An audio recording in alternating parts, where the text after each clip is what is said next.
Hello everyone, how are you? I am your teacher. You can call me Mr. Rumi. I will answer some important questions which will be very helpful for you. So I welcome you on my channel Class Beta where we will be discussing question. Molecular geometry shape for CO2 carbon dioxide.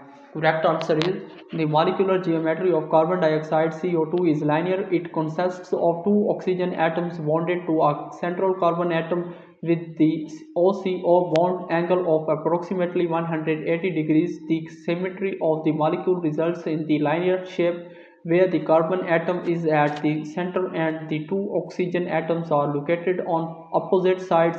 This geometry is due to the repulsion between the electron pairs in the molecule, leading to a linear arrangement that minimizes electron repulsion.